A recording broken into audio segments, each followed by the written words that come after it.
Hello students, আমি তোমাদের প্রিয় নীতিশ স্যার জ্ঞানজ্যোতি কোচিং সেন্টারের পক্ষ থেকে তোমাদের প্রত্যেককে জানাই স্বাগত।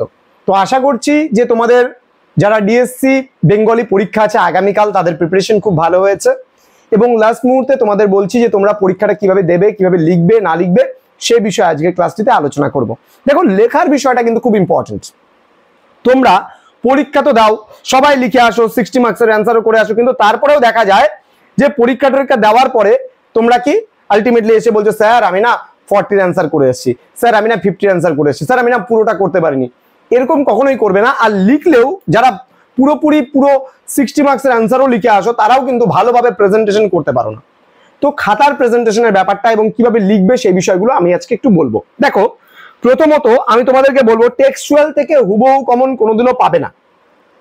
মূলত যেমন তোমাদের এবার আমি দেখতে পাচ্ছি রবীন্দ্রনাথের কবিতা এবং আধুনিক কবিতা রয়েছে। রবীন্দ্রনাথের কবিতার মধ্যে সঞ্চয়িতা কাব্যগ্রন্থ থেকে নির্বাচিত 8টা কবিতা দিয়েছে, 10টা ছিল আগে, দুটো কমিয়ে 8টা কবিতা করেছে। এবং আধুনিক কবিতার মধ্যে তোমাদের আবার আসিব ফিরে, ফ্যান, কঙ্কাবতী, শাশ্বতী, যত দূরে যায়, তোমাকে পাওয়ার জন্য স্বাধীনতা, এই যে প্রত্যেকটা পার্ট বা প্রত্যেকটা টপিক আছে তোমাদেরকে আমি বলবো যে এই মুহূর্তে দাঁড়িয়ে যেহেতু পরীক্ষার একদম শেষ পর্বে এসে তোমরা প্রতিটা জায়গা থেকে তোমরা সারসংক্ষেপগুলো খুব ভালো করে পড়ো, প্রতিটা কবিতা সম্পর্কে একটু ওয়াকিবহাল হও, বিষয়বস্তুগুলো ভালো করে পড়ো, প্রশ্ন উত্তর সম্পর্কে একটু ভালো করে পড়ো।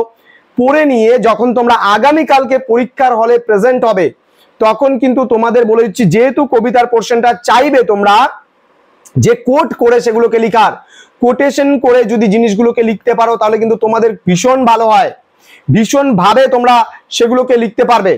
ঠিক আছে, ভীষণ ভাবে কিন্তু সেগুলোকে লেখার ক্ষমতা তোমাদের মধ্যে থাকতে হবে বা তৈরি করতে হবে, তবেই কিন্তু তোমরা খুব ভালো করে মানে করতে পারবে। যেমন প্রথমত আমি তোমাদের বলি যে 3 নম্বরের প্রশ্নগুলো তোমরা সবার প্রথমে করবে। 3 নম্বরের প্রশ্নগুলো করার পরে তারপর তোমরা করবে 6 এর প্রশ্নগুলো এবং ফাইনাল করবে 12 নম্বরের প্রশ্নগুলো।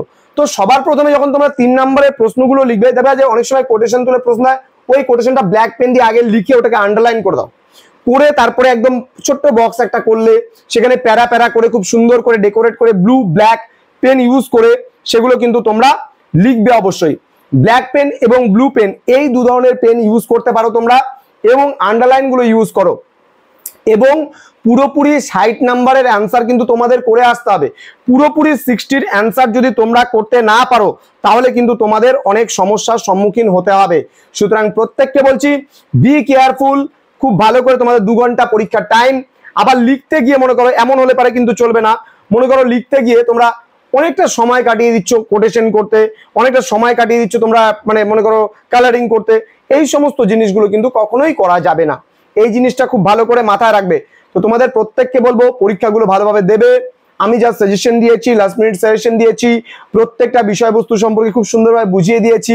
ছোট ছোট প্রশ্নগুলো নিয়ে তোমাদের সঙ্গে আলোচনা হয়েছিল, মধ্যবর্তী প্রশ্নগুলো বলেছিলাম কি কি পড়তে হবে, বড় প্রশ্নগুলো বলেছিলাম কি পড়তে হবে। এই মুহূর্তে দাঁড়িয়ে তোমরা সমস্ত পোর্শনটা যা পড়েছো, বাট এই যে প্রাক পরীক্ষা মুহূর্তে তোমরা আগামীকালকে পরীক্ষার খাতায় লিখবে, তো তোমাদের এই মুহূর্তে দাঁড়িয়ে আমি বলবো লাস্ট তোমাদের একটা কাজ করণীয়, সেটা হলো পুরো টেক্সচুয়ালটা একদম ভালো মতো পড়ে যাও। যা কিছু পড়েছো প্রশ্ন উত্তর সেগুলো একবার করে রিভাইজ দিয়ে যাও, দেখবে পরীক্ষা ভালো হবেই হবে। কথা বাড়াবো না, আগামীকালকের পরীক্ষা তোমরা খুব ভালো দিও। পরীক্ষা দিয়ে এসে জানাবে আমায় পরীক্ষাটা কেমন হলো না হলো। চিন্তার কোনো ব্যাপার নেই, একদম ভয় পাবে না, একদম ঘাবড়াবে না, প্রতিটা প্রশ্নের উত্তর তোমরা লিখে আসবে। থ্যাংক ইউ সো মাচ, দেখা হচ্ছে পরবর্তী ক্লাসে। ভালো থেকো, সুস্থ থেকো, থ্যাংক ইউ।